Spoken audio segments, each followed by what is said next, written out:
Hi everyone, apologies if this background is really in your face, but I just realised I need to sit down and film this video before friends come, and they are staying until Friday, so I need to get this filmed now so that it can go up this evening. Basically, I'm here to review, what am I here to review?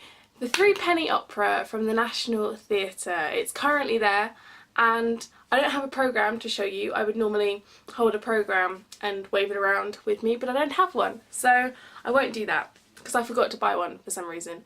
But yes, the Threepenny Opera by the National Theatre. It's not by the National Theatre, but this is the National Theatre's interpretation of it.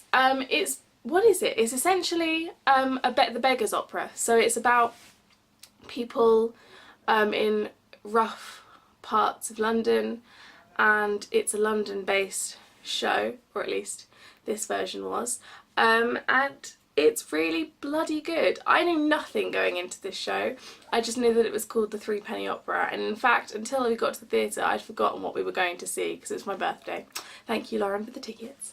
So until that point I had completely forgotten what it was. So I'm just going to talk a little bit about all the different sections. So generally, plot-wise, I thought it was really, really interesting, and I thought it was really clever the way that, I don't want to give too much away, but there was a really brilliant, clever part with the beggars, which I just thought was brilliant. I was so impressed by that, and it kind of made me, because I'm quite sceptical of London beggars anyway, having lived half my life in London and being aware that these people might not live on the streets, and so that was kind of confirmation of that for me, and it was really interesting. It was quite a skeptical piece and I really enjoyed that. General plot was really interesting. It was quite intricate. Like, there were, at the beginning there were various different groups set up that all then came and mixed together towards the end, and it was very cleverly done because, to be quite honest, by the interval I hadn't got a clue what was happening. I was like, I'm enjoying it but I don't know what I'm seeing, and then at the end it all rounded up and I was like, oh, I understand, it all makes sense. Speaking of the ending, no spoilers, but the ending is the most intelligent, hilarious and brilliant ending to a show I have ever seen in my entire life, and I would highly recommend it for the ending alone, but the whole show is brilliant. Which brings me nicely onto set, because the set was one thing that you have to go and see it for, because it's genius. It's actual genius. The way everything moves around and connects together is brilliant. I can't imagine how complicated that must be to think up, because it all worked so intricately and beautifully.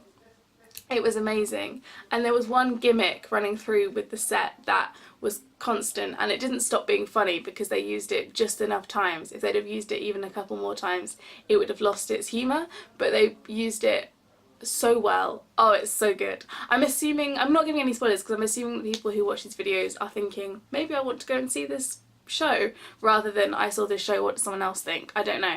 So if you've seen it you'll know what I'm talking about, and if you haven't, I'm not spoiling anything, so that's good. I really enjoyed the use of music in this show because the Threepenny Opera seems to me to be a parody and piss take of opera and even musicals, and I really enjoyed that. For example, there were quite a lot of moments where they'd be talking and having a really serious argumentative scene, and then they'd all go, like, the lights would change, I'll come back to lighting in a second, and it would go spotlights and they'd go like, ah, and then they'd start singing, and it was really brilliant. Like, it was so great, because as a huge fan of musicals and a fan of opera, I still am able to appreciate that sometimes it's a bit silly. So to have, oh, the window is open and the curtains are blowing, can you not? Still totally appreciate a piss take, because it is worth it sometimes. It's really funny because we all know what it's about. Also, I feel like the audience of the National Theatre are generally a more intelligent and more often go to the theatre. That was, what was that sentence? Go to the theatre more often than your stereotypical musical audience. So I really enjoyed the audience because everybody found the parody humour very, very funny because most people in that audience are theatre goers and have been to see a lot more theatre than I have, and I've seen quite a lot of theatre. So coming back to the lighting, it was awesome, like so awesome. The way the lights were used were, again, really, really clever, and to be quite honest, I think it's some of the best use of lighting I've ever seen, and I said that in my review of The Go-Between on whatever day that was last week. That was incredible, and this was also incredible, so I don't know if it was necessarily better than The Go-Between's lighting, but it was certainly on par. And to be honest, I want to go back to the National Theatre for their intelligent use of lighting alone, like, and I know everything I see there will be incredible.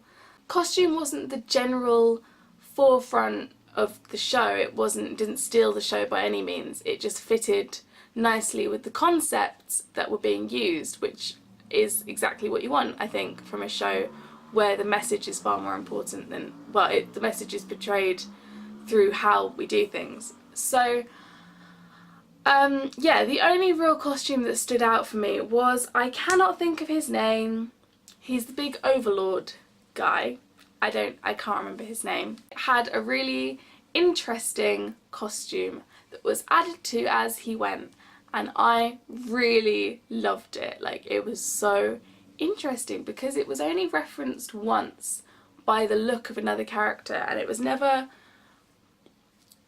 brought up, and I really appreciated that, so that was great, that was so good.